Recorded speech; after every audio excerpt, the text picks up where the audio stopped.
red lights are on and they go out. 2 makes the best of the starts from the front row.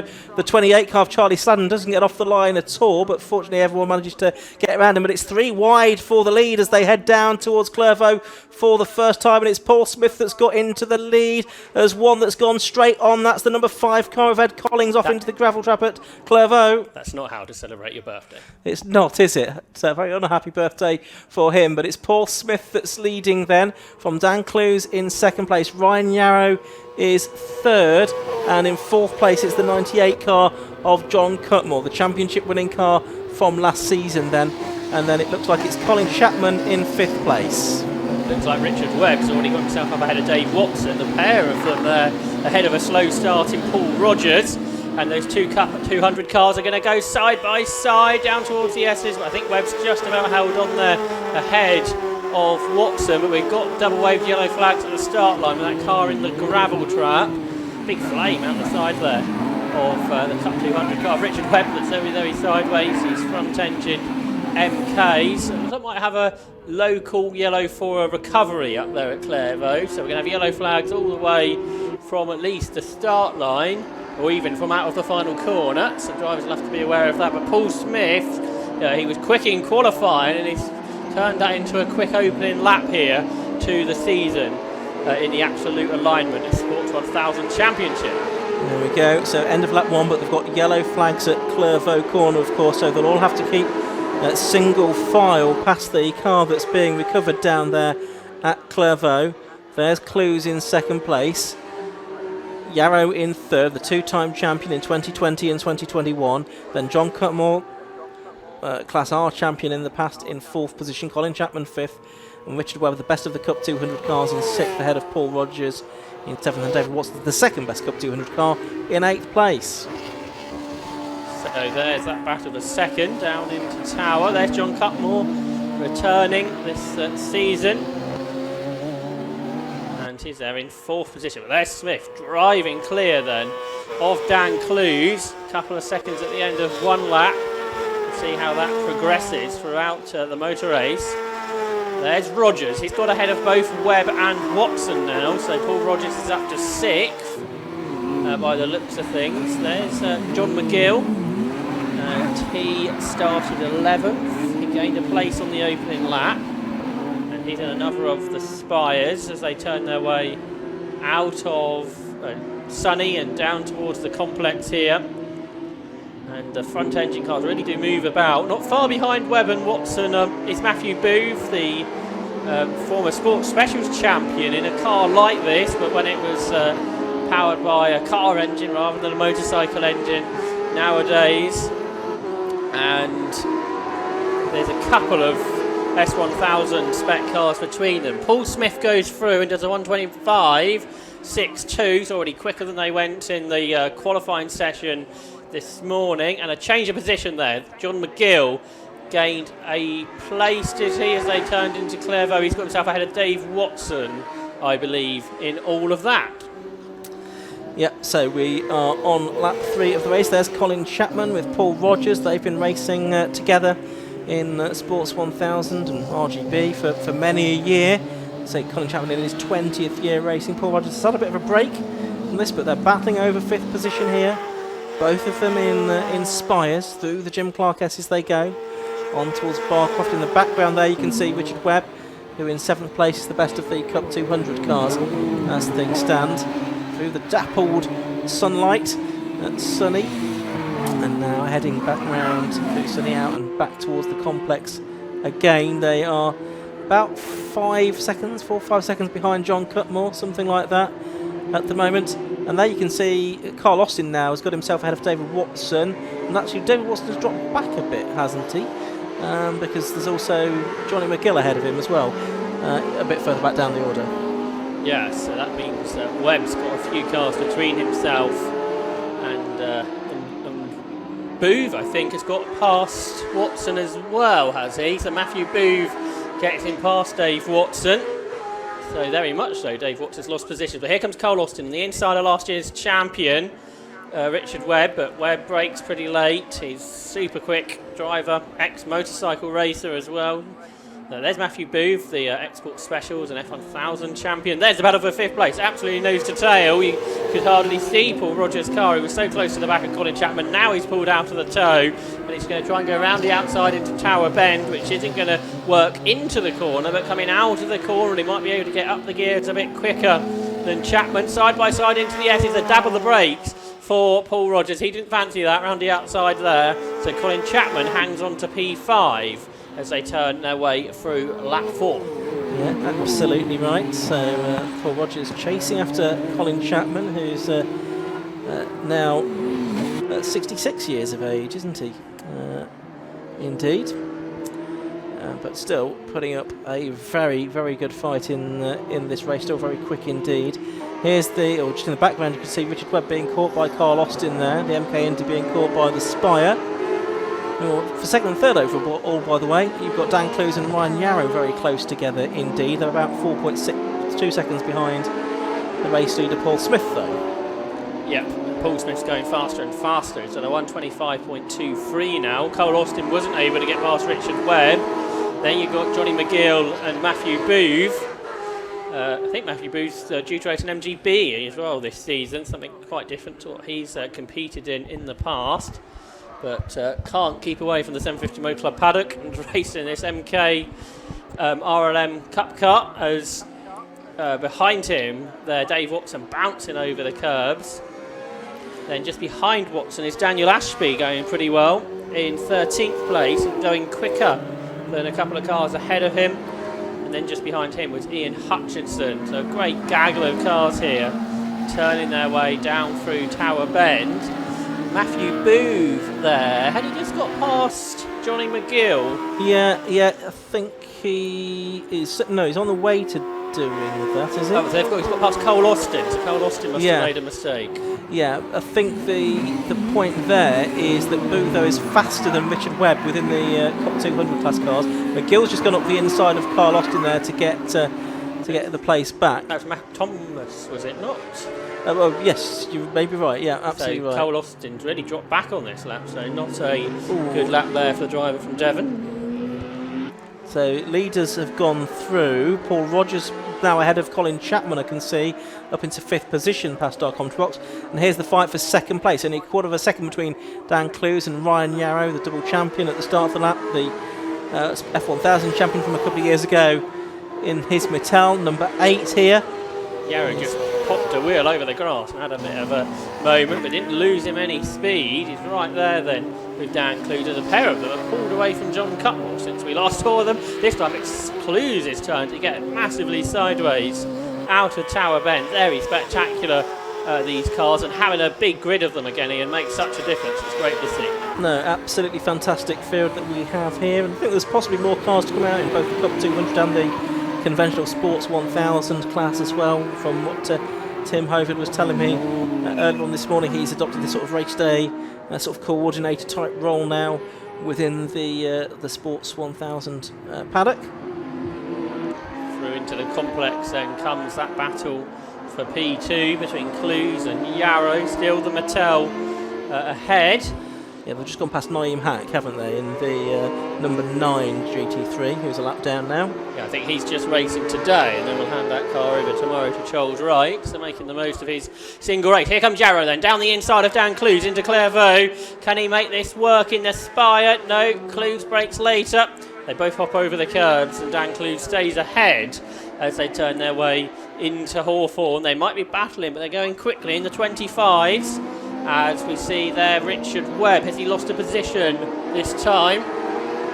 He has, to Johnny McGill. So Jonathan McGill up to P7. And now Richard Webb's going to have to watch out for Matthew Booth here, isn't he? Because he's not too far behind. They're both in the same shot. Now, of course, Booth won the Sports Specials Championship in 2016, and then a car-engined MK, not a motorcycle Hayabusa-engined car, but a chassis not dissimilar to this, certainly, and he's now just behind the 77 car of Matt Thomas, who in turn is just behind the Cup 200 leader, which is Richard Webb. Matt Thomas started 16th, so he's had a good race, up to 9th in 77, and he's going to try and go one better on the inside of Richard Webb. Meanwhile, Matthew Booth, as soon as he gets onto the tail of Richard Webb, has a car around the outside of him and going through.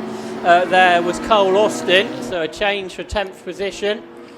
Meanwhile, the race leader, Paul Smith, is turning his way through to complete 7 laps as he goes up across the line. And the last couple of laps, his lead gap had come down fractionally to the battle that carries on for second place as they go through to complete that lap as well. 4.5 seconds, a gap first to second, and a challenge into turn 1 for Ryan Yarrow out of the commentary box window there. Didn't come with anything. Let's have a look at it on the screen as well now, because for second place, Dan Clues versus Ryan Yarrow is really close, and this is definitely the best we've seen out of Dan Clues in this car, Ian. Yeah, I would say so. As you say, he's just taken a little while to get familiar with it, hasn't he? A very different proposition to the F1000, the Jedi car he's driven for many seasons now. And he's started to adapt to this well. He's not quite got the pace of Paul Smith, that 4-time Formula V champion in another Mattel. You just saw him flash through the picture there, but there's no disgrace in that. Paul's a very quick driver. He's won Sports 1000 races over the years as well, but never really been able to sort of mount a full championship campaign as yet, hasn't Paul Smith. He was third in the 2018 and the 2022 championships, but those his best results.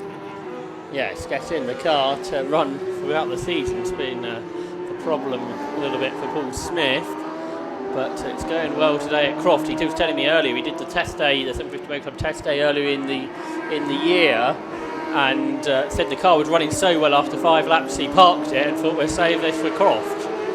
And he goes through then to complete 8 laps. I think Paul Smith might have just had the driving standards flag shown at him as well, though, for exceeding track limits, so he just needs to watch that in the closing stages of this race. John Cutmore's been caught for 4th by Paul Rogers. Paul Rogers, who's lapping the same pace as the battle for second, so going really well. He's catching John Cutmore, who he was a little way behind early on, but here's the battle for second place. So we're much closer to the leader, Paul Smith. So the gap first to second has come down significantly here, Ian. Well, it's 3.5 seconds at the beginning of the lap, so possibly back markers in the way of Paul Smith there. He just lapped the number 80 car, Carl Alaban's Cup 200 car, the drive from Beverley. More traffic here through the S's. So Dan Clues has caught Paul Smith. So the two Mattels are together now as they turn their way through Barcroft and down towards Sunny. So can Dan Clues take a first win in the category? We've seen Paul Smith win races in the past, and perhaps a little bit more confident in traffic is Dan Clues, but certainly in Formula V you deal with traffic as well. The top 3 are nose to tail in as they turn into the complex. Yeah, and Ryan Yarrow was getting alongside there. He's having a look up the inside into the next part, the right-hand element of the complex. they'll then head to the left-handed hairpin, and the 3 leaders are right together. There's not too much time left in this race. We've got 2 minutes left on our clock. We'll see if that's what they're going to get. Well, they're going to get at least one more lap out of it, and I didn't see a last lap board, so hopefully we will go to the end. Side by side for second place here. Paul Smith with a bit more breathing space. Dan Clues just about holding on to second from Ryan Yarrow. Yeah, that's right. So really impressive stuff there as they work their way through lap 10 then. There's Smith, there's Clues, there's Yarrow. Great battle up front. After seeing Richard Webb dominate so many of the races last year, it's great to see such a competitive race here. And perhaps a bit of traffic hurting Paul Smith on the previous lap. But no traffic to deal with just at the moment. Perhaps some more before the end.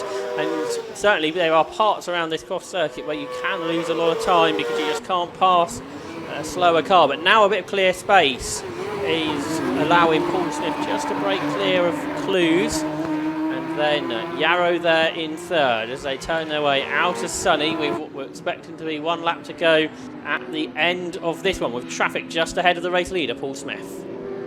Yep, so an interesting conclusion in prospect here. Into the complex they come. Smith, Clues and Yarrow first, second and third. It's the 28 car of Charlie Sladden that's ahead of them, but ahead of Dan Clues now is Ryan Yarrow. He's got checkered through flag on the inside, and we've got the checkered flag being made ready for Paul Smith, have we? No, it's not. No, it didn't go out. It was being prepared, but didn't go out. It's not gone out, so we're going on to a final lap then. Paul Smith, but Ryan Yarrow now up to second place.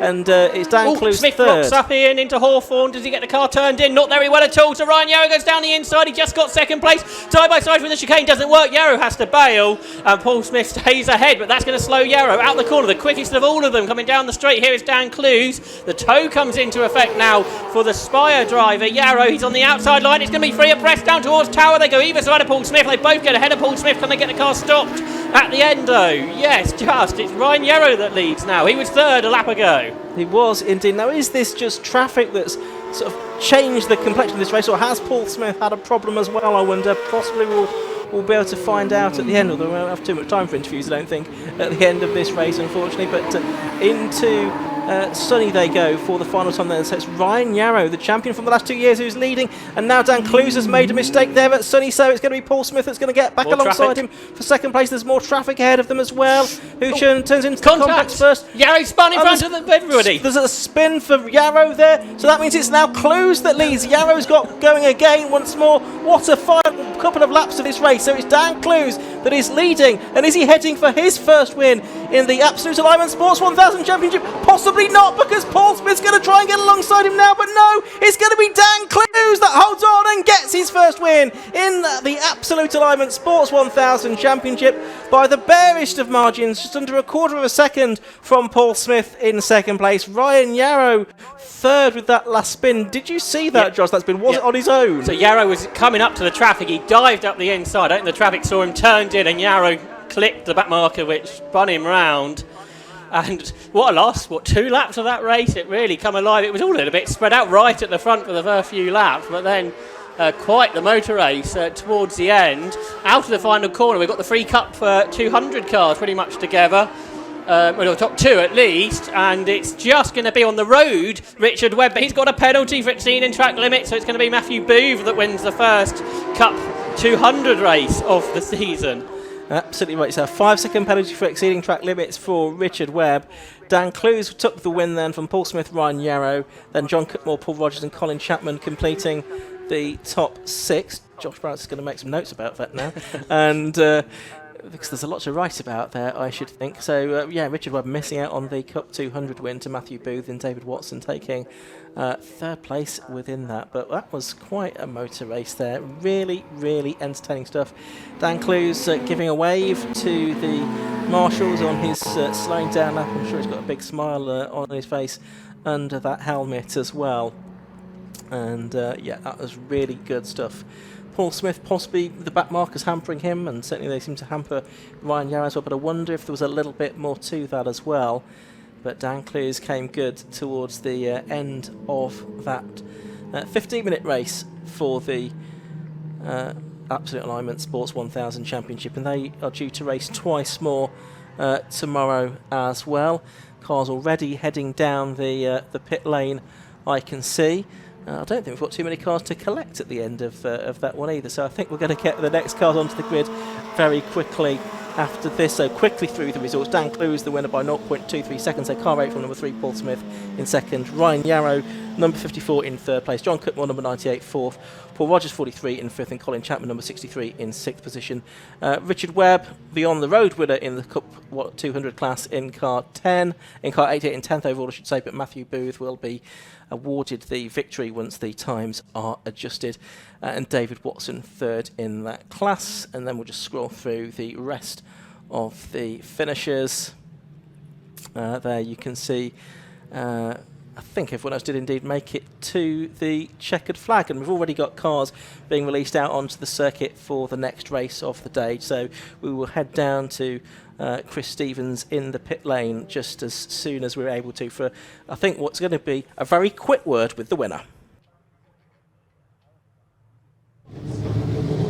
Well, Dan Clues, what a way to take your first victory in the series. I shall adorn you with the Garland and Brightly. So, I mean, what a finish. That was an incredible race. I think half a lap from the end, I thought that was it. I dropped it at just in between the two Sunnies, and I thought, oh, that's it, I'm third and well third. And by the time I got to the line, I'm leading again. It was incredible, absolutely amazing race all the way through. Full credit to Paul and Ryan. Awesome race, really enjoyed it. Do you think he might get you right at the end there, across the line? Sorry? Did you think he might get you across the line there? I did, yeah. I could see him down the inside of me and sort of setting it up almost into the last corner, watching where he was. It was just all about the exit, not too much wheel spin, and hopefully getting to the line. So really enjoyed it. I mean, I'm sure we could talk about this race for ages, and we've got 2 more to come in this championship, but we do have to go back upstairs because next up is the first race for the 5 Club MX5 Cup.